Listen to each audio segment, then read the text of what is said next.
প্রণাম। যখন যেমন পরিস্থিতি পাওয়া যাচ্ছে তার সাপেক্ষে ভিডিওগুলো তৈরি হচ্ছে।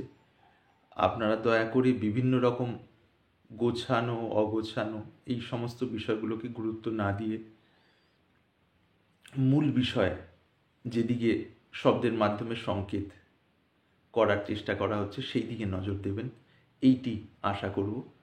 আর বিভিন্ন ভিডিও দেখে বেশ কিছু মানুষ কৌতূহলাক্রান্ত হচ্ছেন এবং বহু রকম বিষয় রাখছেন, জানতে চাইছেন। তো সকলের উদ্দেশ্যে একটি কথাই বলতে স্বাভাবিকভাবে ইচ্ছে হয় যে প্রণালীতেই যান, যে যেমনভাবেই চলছেন, সার কথাটি হলো এই যে মনটি যতক্ষণ এই স্থূল শরীর এবং ইন্দ্রিয়কে কেন্দ্র করে বা ভাবুকতাকে কেন্দ্র করে বা বিশ্লেষণকে কেন্দ্র করে তৃপ্ত হতে চাইছে, ততক্ষণ সেই তৃপ্তি স্থায়ী হওয়ার নয়।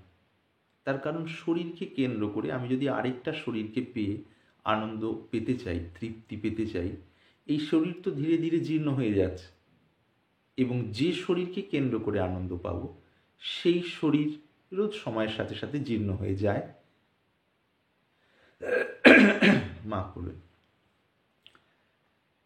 ইন্দ্রিয়ের ক্ষেত্রেও সেই একই কথা।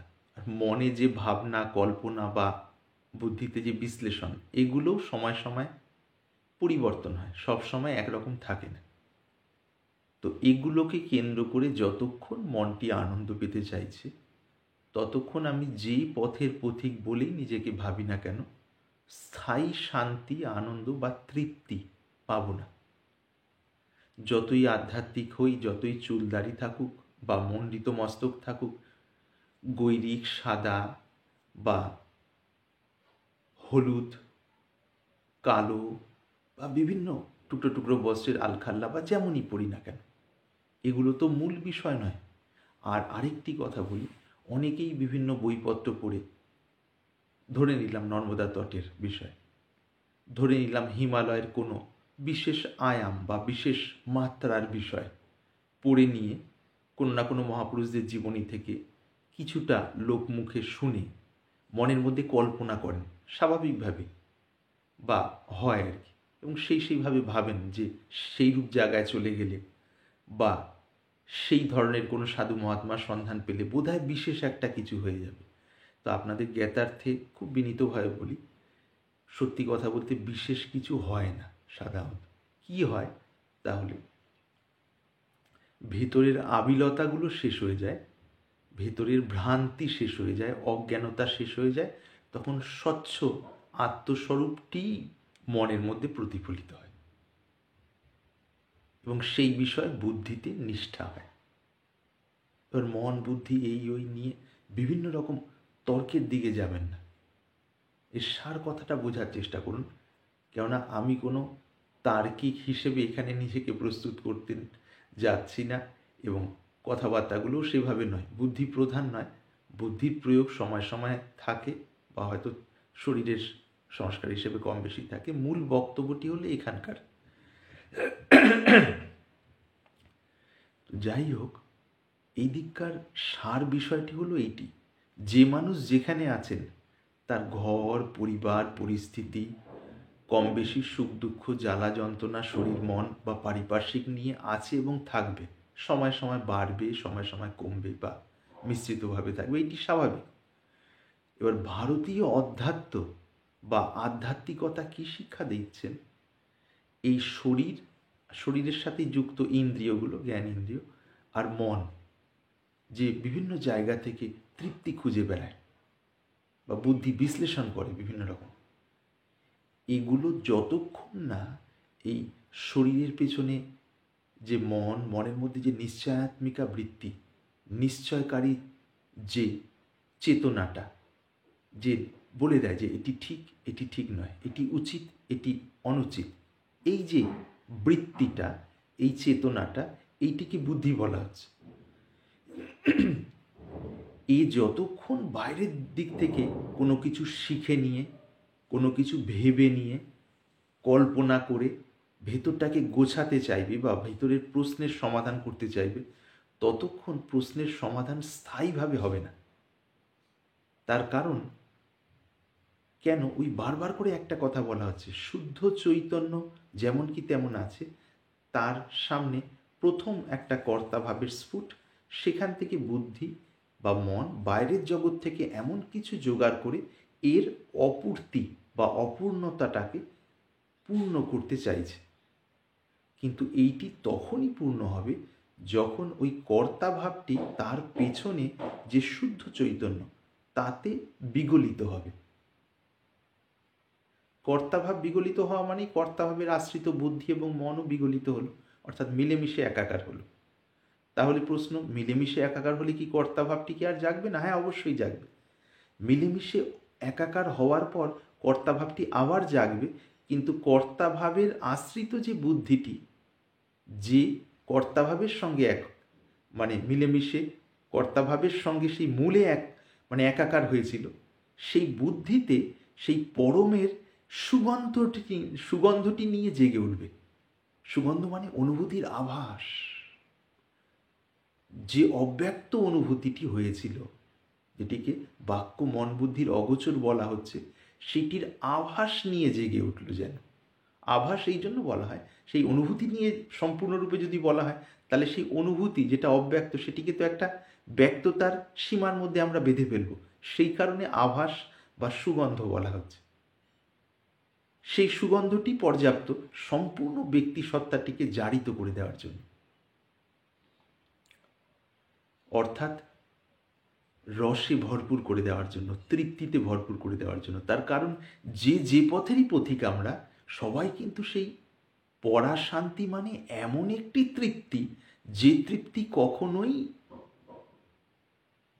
ফিকে হয় না, আলুনি হয় না বা কম পড়ে না, বা যে তৃপ্তির জায়গা থেকে কখনোই মনে হবে না যে এই তৃপ্তিটাকে সম্ভোগ করতে করতে বা উপভোগ করতে করতে এটি একঘেয়ে লাগছে, এই একঘেয়েমি কাটানোর জন্য আরও কিছু দরকার, এইরূপ মনে হবে না ভেতর থেকে। বরঞ্চ সেই তৃপ্তি ব্যক্তিসত্তাকে সম্পূর্ণভাবে জারিত করে ফেলবে, ডুবিয়ে ফেলবে, এবং তর তাজা ভাবটি ক্রমশ আরও বাড়তে থাকবে স্বাভাবিকভাবেই, শুদ্ধ মনের ভূমিতে আর কি। এবং তখন মনই বলে দেবে যে এই স্বাদই তো চাইছিলাম। ব্যক্তি, বস্তু, পরিস্থিতি, আবেগ আর বুদ্ধির বিশ্লেষণের মধ্যেই একে খুঁজে বেড়াচ্ছিলাম। কখনো টুকরো টুকরো পেলে সেটিকেই অন্যান্য আরও টুকরো পাশাপাশি জোড়া দিয়ে ভেতরটাকে তৃপ্ত করতে চাইছিলাম, কিন্তু কোনো না কোনো প্রতিকূল হাওয়া এসে সেগুলোকে ভেঙে চুরে একাকার করে দিয়ে বুঝিয়ে দিয়ে যেত যে এইটি সেই তৃপ্তির জায়গা নয় যেটি মন খুঁজে বেড়াচ্ছে। এইটি স্বাভাবিকভাবে ভেতর থেকে আসবে। আত্মানন্দের আভাস হলেই তখন মনে হয়, আরে বাবা, এই জিনিসই তো চাইছিলাম, এই জিনিসই চাইছিলাম। একটু একটু আভাস দেখা দিয়ে যেন চলে গেল আর কি, ছোঁয়া দিয়ে চলে গেল। তখন মন পাগলের মতো হয়ে যায়, আরে বাইরে কিছু নেই, এই ইন্দ্রিয়গুলোর মাধ্যমে আমি কি করতে চাইছি, এইটা ভেতরে অনুভূত হবে আর কি, কোনো বুঝে টুঝে নিয়ে আমার ব্যাপার নয়। তাহলে করণীয়টা কি? করণীয় হলো, যদি যথার্থ গুরুর সন্ধান পাই, যথার্থ গুরু মানে বারবারই একটি কথা বলা হচ্ছে, সিদ্ধ গুরু। সিদ্ধ গুরু মানে যিনি সফল হয়েছেন, সোজা কথা। বিভিন্ন উচ্চ বড় বড় বিশেষণে ভূষিত করার দরকার নেই। সাধারণভাবে চলে, বহু ওঠাপড়ার মধ্যে দিয়ে সততার সাথে চলে যে মানুষ সফল হয়েছেন, তারই সেই পথের খবর তার কাছে জানা থাকে, খুঁটিনাটি, যেহেতু তাকে হৃদয় দিয়ে চলতে হয়েছিল। যদি এইরূপ সন্ধান পান, তার আশ্রয় গ্রহণ করুন। আর কারো যদি গুরুকরণ ইত্যাদি হয়ে থাকে, সেই গুরু পরিবর্তনের খুব বেশি দরকার নেই।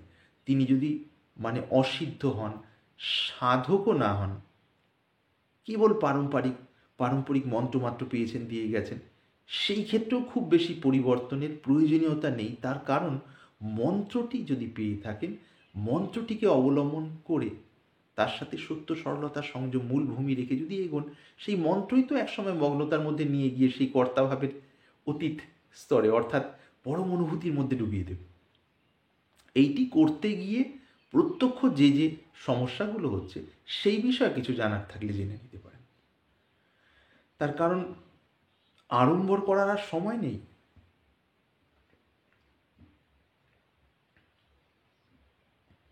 মাফ করুন। এই হলো মূল বিষয়। আর জ্ঞানযোগ বা কর্মযোগ, রাজযোগ, ভক্তিযোগ, যা কিছুই বলি, সমস্ত যোগের উদ্দেশ্যটা কি? উদ্দেশ্যটা হলো অন্তরের সেই যে খোঁজ, পরম তৃপ্তি, যেটিকে পরা শান্তি হিসেবে বলা হচ্ছে, সেইটি লাভ করা, তো যেটিতে হৃদয় জুড়াবে, ভেতরটি জুড়াবে, আর মনে হবে না যে ফাঁকা ফাঁকা, এটিকে পূরণ করার জন্য অন্য কিছুর মাধ্যমে পূরণ করতে হবে। সেইটি দেহতত্ত্ব সাধনের নাম নিয়ে যদি আমরা স্থূল আসক্তিকে পুষ্ট করি, অনেক সময় মায়ার চালাকি, মায়ার ফাঁদে পড়ে মন এরম চাইতে পারে যে আরে দেহতত্ত্ব সাধনের নাম শুনলাম, চলো দৌড়ে চলে যাই, ওখানে গিয়ে কিছু একটা করবো বোধহয়। নয়, আসলে দেহতত্ত্ব সাধন যদি শারীরিক আসক্তিকে পুষ্ট করে দেয়, তখন বুঝতে হবে এইটি নতুন এক রকমের বদ্ধাবস্থা, অর্থাৎ বদ্ধ অবস্থা। দেহতত্ত্ব সাধনও ঠিক ঠিক হলে তাহলে ধীরে ধীরে শরীরের প্রতি আসক্তি কমে গিয়ে ওই ভেতরের মধুর ওই অবস্থার দিকে তখন মনটি দাঁড়ায়। এইটি হলো আসল কথা আর কি। ঠিক ঠিক দেহতত্ত্ব সাধন যদি সূক্ষ্ম থেকে সূক্ষ্মতর ভূমিতে হয়, তাহলে তখন মনে এই প্রকার অনুভূতি নেমে আসে। আর যে দেহতত্ত্ব সাধন শরীরের আসক্তিকেই নামান্তরে বাড়িয়ে দেয়, তখন বুঝতে হবে সেটা আর যাই হোক আমাকে পরম মুক্তির দিকে নিয়ে যাচ্ছে না, বা শর্তহীন শান্তির ভূমিতে আমার মনকে প্রতিষ্ঠিত করছে না। আর যদি শর্তহীন শান্তির ভূমিতে মনটি প্রতিষ্ঠিত না হয়, তাহলে আপনি যারাই করছেন তারা কোন সাধন নিয়ে মৃত্যুশয্যায় তৃপ্ত থাকবেন? মৃত্যুশয্যার কথাটা কেন বলা হচ্ছে? যেন এই শরীরের শেষ পরিণতি মৃত্যু, সেইটি যেন খেয়াল থাকে, নিরাশাবাদকে প্রচার করার জন্য নয়। স্থূল আসক্তির বিষয়ে আমরা যেন একটুখানি নড়ে চড়ে সজাগ হই, সেই জন্য মৃত্যুর কথাটি বলা হচ্ছে। কোনো হতাশাবাদী হিসেবে একেবারেই নয়। তার কারণ হতাশার কোনো স্থান নেই, মূলে ডুব দিলে হতাশার আর কোনো অস্তিত্বই থাকে না। এইটি হলো মূল কথা। কাজেই খুব বেশি কৌতূহল, এই প্রশ্ন দ্বারা ওটির সমাধান, ওটির দ্বারা এটি, অমুক জায়গায় গেলে এটি লাভ হবে, অমুক হিমালয়ের অমুক স্তরে গেলে, অমুক মহাত্মা নিয়ে গেলে, এগুলো করে মিথ্যে কেন ঠকাচ্ছেন? ছোট বাচ্চা হলে না ব্যাপারগুলো মানা যেত, যে একদম মন মানছে না, আবোল তাবোল কল্পনা করছে। হিমালয়ে বা অমুক স্থানে বা বিভিন্ন হিমালয়ের যে মাত্রাগুলো আছে, সেখানে মহাত্মারা কি করবেন? তারা তো একটা শরীরধারী, সেই মন, সেই ইন্দ্রিয়, সেগুলো পরিবর্তিত হয়ে গিয়ে সেই নির্বিকল্প স্থিতিতেই তো দাঁড়ানো। নির্বিকল্প স্থিতিতে দাঁড়ানোর পর শরীরটাকে টিকিয়ে রাখার যেমন যেমন মাধ্যম বা উপায়গুলো রয়েছে, যে যতদূর পর্যন্ত আয়ত্ত করেছেন তার সাপেক্ষে থেকে সেই জায়গা থেকে একটা শুভ তরঙ্গ ছড়িয়ে পড়া, যেন মানুষের মঙ্গল হয়। এই তো সার কথা। এইটাকে বহু বৈচিত্র্যভাবে সাজিয়ে নিয়ে এই দিককার বাস্তবের বিষয় মুখ হয়ে গিয়ে কেবল ওই কল্পনায় দিন রাত কাটাতে থাকছি, বই পড়ছি, ওই বিষয় শুনছি, ইউটিউবে দেখছি বা অন্য জায়গা থেকে সার্চ করছি, এগুলো কি যথার্থ আধ্যাত্মিকতা? এর দ্বারা চিরে ভিজবে যে কোনো মুহূর্তে। মনে করুন একটা দুর্ঘটনা ঘটে গেল শরীরে, তো তখন কি করা হবে? কাজেই যদি আমার কথা যারা শুনছেন তাদের মধ্যে কেউ যথার্থই সিরিয়াস অ্যান্ড সিনসিয়ার, যথার্থই গুরুত্ব সহকারে শুনে থাকছেন বা শুনছেন এবং নিষ্ঠা আছে এবং লক্ষ্যে যাওয়াটাই যার মূল উদ্দেশ্য, পথ নয়, আমি আশা করব তারা মনকে আর মায়ার প্রভাবে পড়তে দেবেন না। যে প্রণালী ভালো লাগে সেই প্রণালীতে লেগে পড়ুন এবং চলুন। মনের এই স্তরে থেকে বিভিন্ন রকম প্রশ্ন করে খুব বেশি লাভ নেই। প্রথম দিকে কিছু কিছু প্রশ্নের উত্তর দেওয়া হয় এই কারণে যেন আঘাত না লাগে। কিন্তু কেবল এই প্রশ্ন যদি সমাধান করতে থাকা হয়, আবার আরেকটি প্রশ্ন উঠল, আবার সেটি সমাধান হলো, আবার আরেকটি প্রশ্ন, এই করতে করতেই তো 30, 40, 50, 60, 70, 80, 90 শেষ হয়ে গিয়ে একসময় মারা যাবে। তো এটি কি উদ্দেশ্য? সেই জন্য ওই গল্পটি বলা হয়েছে না, ব্রহ্ম কি খালি মুখে জিজ্ঞেস করলে হবে না, মুখে জিজ্ঞেস করলে তখন উত্তরটা হলো তপহা। তপহ মানে তপস্যা, একাগ্রতার কোনো একটি সাধন। সেটি করতে করতে করতে করতে মন যেমন যেমন শরীর ইন্দ্রিয়গুলোকে মাধ্যম করে জগৎ থেকে আনন্দ নিতে চাইছে, এর সংস্কার মুছে যাচ্ছে, মন স্বাভাবিকভাবে অন্তর্মুখী হয়ে কর্তাভাবও থেকেও আরও উপরাম হয়ে গিয়ে কর্তাভাবও বিগলিত হয়ে গেল, মন বুদ্ধি মিলেমিশে একাকার হয়ে গেছে, স্বাভাবিক শান্তিতে ভরে যাবে।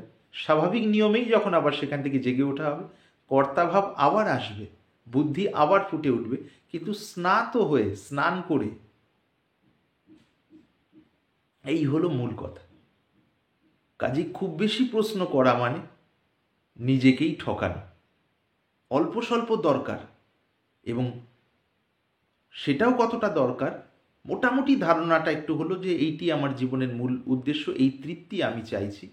তাহলে এবার ঠিক জায়গা যদি সন্ধান পাই, সেই অনুযায়ী নির্দেশ পেয়ে লেগে পড়ি কোনো একটি ধারায়। কেউ যদি লেগে আছেন সেখানে কি কি ভুল ত্রুটি হচ্ছে সেই বিষয়গুলো জেনে নিতে পারেন, তাহলে সেখানে অবান্তর বিষয়গুলোকে যতদূর সম্ভব সরিয়ে দিয়ে যেটা ঠিক ঠিক সেই বিষয়ে খানিক মার্গদর্শন দেওয়ার একটা চেষ্টা করা যেতে পারে, অবশ্যই আন্তরিক বিনয়ের সঙ্গে আর কি।